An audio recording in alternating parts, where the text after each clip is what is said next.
Hello friends, welcome to our channel. Friends, ఈరోజు తెలంగాణలోని విద్యా ఉద్యోగాలకి సంబంధించి వచ్చినటువంటి పూర్తి సమాచారం ఈ వీడియోలో చూద్దాము. వీడియో చూస్తున్నటువంటి వారు వీడియోని లైక్ చేసి ఛానల్ని సపోర్ట్ చేయండి. చాలామంది వీడియోస్ చూస్తున్నారు కానీ లైక్ చేయట్లేదు. ఈ వీడియోకి 1000 లైక్స్ అయితే ఎక్స్పెక్ట్ చేస్తున్నాను. సో ప్రతి ఒక్కరూ లైక్ చేసి మీ ఫ్రెండ్స్కి షేర్ చేయండి. ఫస్ట్ టైం మన ఛానల్ని విజిట్ చేస్తే సబ్స్క్రైబ్ చేసుకొని బెల్ సింబల్ని యాక్టివేట్ చేసుకోండి. డీటెయిల్స్లోకి వెళ్లే ముందు అన్ఎంప్లాయీస్కి ఒక గోల్డెన్ ఆపర్చునిటీ అండి. మీరు 10th ఇంటర్ డిగ్రీ పాస్ అయ్యి మీ సొంత ఏరియాలో మీ దగ్గరలోనే జాబ్ చేయాలి అని చెప్పేసి మీరు భావిస్తున్నట్లయితే డిస్క్రిప్షన్లో ఉన్నటువంటి MrVijay.in అనేటువంటి వెబ్సైట్ లింక్పై క్లిక్ చేసి ఇక్కడికి వచ్చిన తర్వాత మీరు ఇక్కడ క్యాండిడేట్ లాగిన్ అనేటువంటి ఆప్షన్పై క్లిక్ చేసి మీరు ఎటువంటి ఫీ లేకుండా మీకు సంబంధించినటువంటి డీటెయిల్స్ అన్నీ కూడా ఫిలప్ చేసి రిజిస్టర్ చేసుకున్నట్లయితే మీ దగ్గరలో ఉన్నటువంటి మీ సొంత ఏరియాలో ఉన్నటువంటి కంపెనీస్ లేదా ఆర్గనైజేషన్స్లో ఉన్నటువంటి ఎంప్లాయీస్ అండ్ హెచ్ఆర్స్ అందరూ కూడా ఈ వెబ్సైట్లోనే ఉంటారు. సో మీకు సంబంధించినటువంటి డీటెయిల్స్ అన్నీ కూడా ఈ విధంగా చూసి వారే మీకు కాల్ చేసి జాబ్స్ అయితే ఇవ్వడం జరుగుతుంది. కాబట్టి డిస్క్రిప్షన్లో ఉన్నటువంటి MrVijay.in అనేటువంటి వెబ్సైట్ లింక్పై క్లిక్ చేసి ఇక్కడికి వచ్చిన తర్వాత ఇక్కడ క్యాండిడేట్ లాగిన్ అనేటువంటి ఆప్షన్పై క్లిక్ చేయండి. క్లిక్ చేసిన తర్వాత ఇక్కడ మీకు రిజిస్టర్ నవ్ అని చెప్పేసి ఉంటుంది. సో దీనిపైన క్లిక్ చేయండి. ఈ రిజిస్ట్రేషన్ ఫామ్లో అడిగినటువంటి డీటెయిల్స్ అన్నీ కూడా మీరు ఫిలప్ చేసి ఇక్కడ సబ్మిట్ అనేటువంటి ఆప్షన్పై క్లిక్ చేయడం ద్వారా మీ దగ్గరలో ఉన్నటువంటి కంపెనీ హెచ్ఆర్స్ అండ్ ఎంప్లాయీసే మీకు కాల్ చేసి జాబ్స్ అయితే ఇస్తారు. సో డిస్క్రిప్షన్లో లింక్ ఉంటుంది. ఇమ్మీడియట్గా ఈ ఫామ్ అయితే ఫ్రీగా ఫిలప్ చేయండి. ఎటువంటి ఫీ అయితే లేదు. ఫస్ట్ అప్డేట్ వచ్చేసి జీపీఓ నియామకం ఎప్పుడో అని ఒక అప్డేట్ అయితే వచ్చింది. కరీంనగర్ అర్బన్ నుంచి వచ్చినటువంటి సమాచారం ఇది. సాగుతూ ఆగుతున్న ప్రక్రియ, పరీక్ష ఉత్తీర్ణుల పడిగాపులు అని చెప్పేసి ఇచ్చారు. జిల్లాలో మొత్తం గ్రామాలు 318 ఉంటే రెవెన్యూ గ్రామాలు 210, రెవెన్యూ డివిజన్లు 2, పరీక్ష రాసిన వారు 190 మంది, పరీక్షలో అర్హత సాధించినటువంటి వారు 163 మంది అని చెప్పేసి ఇక్కడ డీటెయిల్స్ ఇవ్వడం జరిగింది. గ్రామ పాలన అధికారుల నియామక ప్రక్రియ అడుగు ముందుకు 2 అడుగులు వెనక్కున్నట్లుగా సాగుతోంది. ఆప్షన్ల స్వీకరణ, వడబోత, పరీక్ష నిర్వహణ వేగంగా జరగగా నియామకంలో జాప్యం ఉత్తీర్ణులకు శాపంగా మారింది. ఈ నెల 2న గ్రామ పాలన అధికారులుగా నియామక ఉత్తర్వులు ఇవ్వాల్సి ఉండగా తదనుగుణ చర్యలు లేకపోవడం ఆందోళనకర పరిణామం. ఖరారు చేసిన తేదీ దాటి 15 రోజులు కాగా ప్రభుత్వం నుంచి ఎలాంటి ఆదేశాలు లేవని తెలుస్తోంది. గతంలో గ్రామ స్థాయిలో వీఆర్ఓ, వీఆర్ఏ ఉండగా బీఆర్ఎస్ ప్రభుత్వం సదరు వ్యవస్థను రద్దు చేసిన విషయం తెలిసిందే. ప్రభుత్వం మారడంతో ధరణిని తొలగించి భూభారతిని తీసుకురాగా గ్రామంలో పాలన అధికారులు ఉండాలని కాంగ్రెస్ సర్కార్ నిర్ణయించిన సంగతి తెలిసిందే. ఆసక్తి గల వీఆర్ఓ, వీఆర్ఏల నుంచి దరఖాస్తులు స్వీకరించగా మే 25న పరీక్ష నిర్వహించారు. ఈ నెల 2 నుంచి రాష్ట్ర వ్యాప్తంగా రెవెన్యూ సదస్సులు ప్రారంభం కాగా నియామకం ఆలస్యం కావడంతో రెవెన్యూ అధికారులకు పనిభారం తప్పడం లేదు అని చెప్పేసి ఇచ్చారు. కరీంనగర్ అర్బన్లో పరీక్షలో ఉత్తీర్ణులు 163 మంది అని చెప్పేసి కూడా ఇవ్వడం జరిగింది. జీపీఓ పరీక్షల మూల్యాంకనం బాధ్యత రెవెన్యూ శాఖ నిర్వహించింది.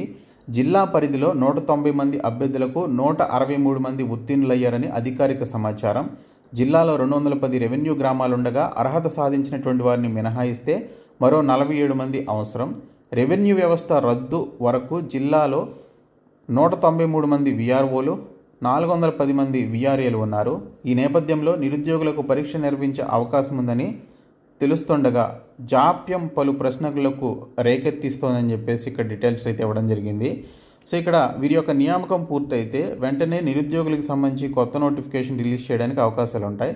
కానీ ఎవరైతే రీసెంట్గా ఎగ్జామ్ రాసి అందులో క్వాలిఫై అయినటువంటి వీఆర్ఓ, వీఆర్ఏలు మాజీలు ఎవరైతే ఉన్నారో సో వారికి సంబంధించిన నియామక పత్రాలు అండ్ వారి యొక్క అపాయింట్మెంట్ ఆర్డర్స్ ఏమీ ఇంతవరకు ఇవ్వలేదు. ఇంకా రెవెన్యూ గ్రామానికో అధికారి అని చెప్పేసి ఇచ్చారు. గతంలో ఏ సమస్య ఉన్నా వీఆర్ఓల దృష్టికి తీసుకువెళ్లేవారు. క్షేత్రస్థాయిలో వాస్తవ పరిస్థితిని రెవెన్యూ అధికారులకు వివరించి పరిష్కారం అయ్యేలా చేసేవారు. సదరు పరిస్థితి లేకపోవడంతో గ్రామాల్లో రెవెన్యూ సమస్యలు పేరుకుపోయాయి. పరిస్థితిని గమనించినటువంటి ప్రభుత్వం తిరిగి ఊరికో గ్రామ పాలనాధికారి జీపీఓ నియమించాలని నిర్ణయించింది. రెవెన్యూ గ్రామానికి ఒక అధికారిని నియమించే అవకాశం ఉందని అధికారిక వర్గాలు చెబుతున్నాయి. గ్రామానికో అధికారి అయితే ఖాళీ పోస్టుల సంఖ్య మరింత పెరగనుంది. 150 మంది అవసరం కాగా రెవెన్యూ గ్రామాన్ని క్లస్టర్గా ఏర్పాటు చేయనున్నారని సమాచారం. జీపీఓల నియామకంపై ఎలాంటి ఆదేశాలు రాలేదని కలెక్టర్ వర్గాలు తెలిపాయని చెప్పేసి మనకి కరీంనగర్ అర్బన్ నుంచి వచ్చినటువంటి సమాచారం అది. ఇంకా ఆచార్యుల నియామకాలు ఏవి అని చెప్పేసి ఇచ్చారు. 12 ప్రభుత్వ వర్సిటీల్లో 225 పోస్టులు ఖాళీగా ఉన్నట్లు ఇక్కడ డీటెయిల్స్లో ఇచ్చారు. రాష్ట్రంలో ఉన్నత విద్యాశాఖ పరిధిలోని 12 విశ్వవిద్యాలయాల్లో 74% బోధనా పోస్టులు ఖాళీగా ఉన్నాయి. 12 నుండి 13 సంవత్సరాలుగా నియామకాలు జరగలేదు. ఈ పరిస్థితుల్లో ఆచార్యుల నియామకానికి 2 నెలల క్రితం ఏప్రిల్ 4న మార్గదర్శకాలతో జీవో 21 జారీ చేశారు. అయినా ప్రక్రియలో ఒక్కడుగు కూడా ముందుకు పడలేదు. ఏ కొత్త కోర్సు ప్రవేశపెట్టాలని భావించినా బోధనా సిబ్బంది కొరతతో వెనకడుగు వేయాల్సి వస్తోందని వీసీలు వాపోతున్నారు. జేఎన్టీయూ హెచ్లో ఉన్నటువంటి కోర్సులోనూ సీట్లకు కోత పెడుతున్నారు. అతిథి అధ్యాపకులను నియమించుకోవాలని ప్రభుత్వం చెబుతున్నా న్యాక్ గ్రేడ్ కేటాయింపులో వారిని పరిగణలోనికి తీసుకోకపోవడంతో ఆందోళన వ్యక్తమవుతుందని చెప్పేసి ఇక్కడ డీటెయిల్స్లో ఇవ్వడం జరిగింది. సో మొత్తం పోస్టుల మంజూరు 2878 అండి. 2024 డిసెంబర్ 31 నాటికి వర్సిటీల్లో ఈ విధంగా పరిస్థితి అయితే ఉంది. అయితే పనిచేస్తున్న వారు 753 మంది మాత్రమే. ఖాళీలు 2125 అయితే ఉన్నాయి. పనిచేస్తున్న కాంట్రాక్ట్ సహాయక ఆచార్యులు చూస్తే 869 మంది పనిచేస్తున్నట్లుగా ఇక్కడ డీటెయిల్స్లో ఇచ్చారు.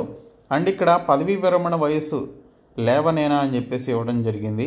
లేవనట్టేనా అని చెప్పేసి, అంటే లేనట్టేనా అన్నట్లుగా ఇచ్చారు. ఆచార్యుల పదవీ విరమణ వయస్సును 60 నుంచి 65 ఏళ్లకు పెంచుతూ జనవరి 30న రాష్ట్ర ప్రభుత్వం ఉత్తర్వులు జారీ చేసింది. మరోవైపు జీవో 21 జారీ అయ్యాక తమ ఉద్యోగ భద్రత ఏమిటని కాంట్రాక్టు సహాయ ఆచార్యులు ఆందోళనకు దిగారు. కొందరు ముఖ్యమంత్రి రేవంత్ రెడ్డిని కలిసి తమ ఉద్యోగ భద్రతపై విన్నవించగా నిబంధనల ప్రకారం ఉద్యోగాల క్రమబద్ధీకరణ సాధ్యం కాదని, కాంట్రాక్టు సిబ్బంది ఉద్యోగ భద్రతకు ఇబ్బంది లేకుండా చర్యలు తీసుకుంటామని సీఎం హామీ ఇచ్చినట్లు వారు చెబుతున్నారు. ప్రభుత్వ ప్రధాన కార్యదర్శి రామకృష్ణారావు వద్ద జరిగినటువంటి సమావేశంలోనూ కాంట్రాక్టు సహాయ ఆచార్యులను కొలువుల నుంచి తొలగించకుండా కొత్త నియామకాలు చేపట్టాలని ఆయన స్పష్టం చేయడం జరిగింది. ఈ క్రమంలో వారికి మరికొన్ని అదనపు ప్రయోజనాలు కల్పించేలా ఉన్నత విద్యామండలి ప్రభుత్వానికి నివేదిక అందజేసింది. తొలుత దానిపై తుది నిర్ణయం తీసుకోవాల్సి ఉంది అని చెప్పేసి ఇక్కడ డీటెయిల్స్లో ఇచ్చారు. నెక్స్ట్ వన్, అటకెక్కిన అసిస్టెంట్ ప్రొఫెసర్ల భర్తీ అని చెప్పేసి ఇచ్చారు. పోస్టుల భర్తీ కోసం 2 నెలల క్రితం జీవో విడుదల. ఆందోళనకు దిగిన కాంట్రాక్ట్ అధ్యాపకులు నిరసనలతో జీవో వెనక్కి తీసుకున్న ప్రభుత్వం నిబంధనల్లో మార్పులపై నోరు మెదపని సర్కార్ అని చెప్పేసి కూడా ఇక్కడ మనకి డీటెయిల్స్లో ఇవ్వడం జరిగింది. సో మనకి ఆల్రెడీ తెలిసిన స్టోరీ అనేది. ఇంకా ఆర్టీఓలు కావలను అని చెప్పేసి ఇచ్చారండి. సో రాష్ట్రంలో 12 పోస్టులు ఖాళీగా ఉన్నాయి. ఇన్ఛార్జీల వరకే పరిమితం. అర్హులు ఉన్న ప్రమోషన్ల కరువు. ప్రజా ప్రభుత్వంలోనూ లేని కదలిక. ఎంవీఐలే ఇన్ఛార్జీలుగా కొనసాగింపు. మోటార్ వెహికల్ ఇన్స్పెక్టర్ అనమాట ఎంవీఐ అంటే. సో వీళ్ళనే ఇక్కడ ఇన్ఛార్జీలుగా కొనసాగిస్తున్నారు. కమిటీ ఉన్న చొరవ ఏది అని చెప్పేసి ఇక్కడ మెన్షన్ చేయడం జరిగింది. సో ఆర్టీసీలో మనకి చూసుకుంటే 12 ఆర్టీఓ ఖాళీలకు సంబంధించి ఇక్కడ సమాచారం అయితే వచ్చింది. రవాణా శాఖలో ఆర్టీఓ పోస్టులు ఖాళీగా ఉన్నాయి. కొన్ని ఏళ్ల తరబడి ఖాళీలు ఉంటే మరికొన్ని గతేడాది డిసెంబర్లో కొంతమందికి ప్రమోషన్లు ఇవ్వడంతో ఖాళీలు ఏర్పడ్డాయి. కానీ వాటిని భర్తీ చేసేందుకు నెలలు గడుస్తున్నా ప్రభుత్వం చొరవ తీసుకోవడం లేదు. దీంతో రాష్ట్ర వ్యాప్తంగా 12 ఆర్టీఓ పోస్టులు ఖాళీగా ఉన్నాయి. ఆ ఖాళీల్లో ఎంవీఐలకు ఇన్ఛార్జ్ బాధ్యతలు అప్పగించారు.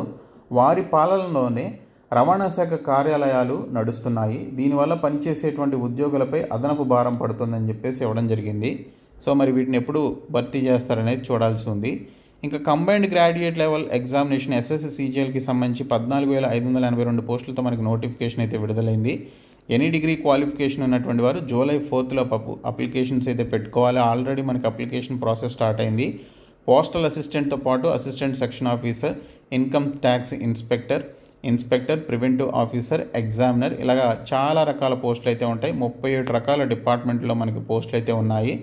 సో మొత్తంగా 14,000కు పైగా వేకెన్సీస్తో ఈ నోటిఫికేషన్ రిలీజ్ చేశారు. ఎనీ డిగ్రీ క్వాలిఫికేషన్ నుండి 18 నుంచి 32 సంవత్సరాల మధ్య వయసు ఉన్నటువంటి వారు ఈ పోస్టులకి అప్లికేషన్స్ పెట్టుకోండి. July 4th last date. ఇంకా జూలై 2వ వారంలో స్థానిక సంస్థల ఎన్నికల నిర్వహణకు రాష్ట్ర ప్రభుత్వం కసరత్తు. ఈ నెలాఖరులో జడ్పీటీసీ, ఎంపీటీసీ ఎన్నికల నోటిఫికేషన్, తర్వాత సర్పంచ్, మున్సిపల్ ఎన్నికలు నిర్వహించే యోచన. త్వరలో జరిగేటువంటి మంత్రివర్గ భేటీలో స్పష్టత వచ్చే అవకాశం. ఈ వారంలోనే రైతుల ఖాతాల్లో రైతు భరోసా నిధులు. వీలైనంత త్వరగా సన్న ధాన్యానికి బోనస్. తర్వాత ఎన్నికల నోటిఫికేషన్ ఇచ్చేందుకు సర్కారు సిద్ధం. రిజర్వేషన్ల పెంపు లేకుండానే కాంగ్రెస్లో మొదలైనటువంటి హడావుడి అని చెప్పేసి ఇక్కడ డీటెయిల్స్ అయితే ఇవ్వడం జరిగిందండి. సో మనకి ఈరోజు మంత్రివర్గ సమావేశం కూడా ఉంది. ఇందులో మనకి ఈ యొక్క ఎన్నికలకి సంబంధించిన షెడ్యూల్ నోటిఫికేషన్ గురించి మాట్లాడే అవకాశం కూడా ఉంటుంది. సో రాష్ట్ర కేబినెట్ సమావేశం నేడు మధ్యాహ్నం సచివాలయంలో జరగనున్నది. రాష్ట్రంలో నిర్వహించనున్న స్థానిక సంస్థల ఎన్నికలపై ఈ సమావేశంలో ముఖ్యంగా చర్చించే అవకాశం ఉన్నట్లు తెలుస్తోంది. ప్రభుత్వం రైతు భరోసా నిధులు జమ చేసే ఆలోచనలో ఉండగా నిధుల సమీకరణపై చర్చించనున్నారని సమాచారం. వీటితో పాటు ఎన్నికల ముందు ఇచ్చినటువంటి 6 గ్యారంటీల్లో మరొకటి అమలు చేసేలా కీలక నిర్ణయాలు తీసుకునే ఛాన్స్ ఉందని విశ్వసనీయ సమాచారం. స్థానిక సంస్థల ఎన్నికలపై కేబినెట్లో నిర్ణయం తీసుకుంటామని ఇప్పటికే మంత్రి సీతక్క, మంత్రి పొంగులేటి శ్రీనివాసరెడ్డి స్పష్టం చేయడంతో ఈ భేటీపై ఆసక్తి నెలకొన్నది. తొలుత ఎంపీటీసీ, జెడ్పీటీసీ, ఆ తర్వాత సర్పంచ్, మున్సిపల్ ఎన్నికలు నిర్వహిస్తామని ఆదివారం మంత్రి పొంగులేటి తెలపడంతో నేటి కేబినెట్ భేటీలో దీనిపై క్లారిటీ వచ్చే అవకాశం ఉన్నట్లుగా తెలుస్తోందని డీటెయిల్స్ అయితే ఇచ్చారు. సో ఇవి మనకి ఈరోజు వచ్చినటువంటి ఫ్యూ అప్డేట్స్. సో ఈ వీడియోని మీ ఫ్రెండ్స్కి షేర్ చేయండి.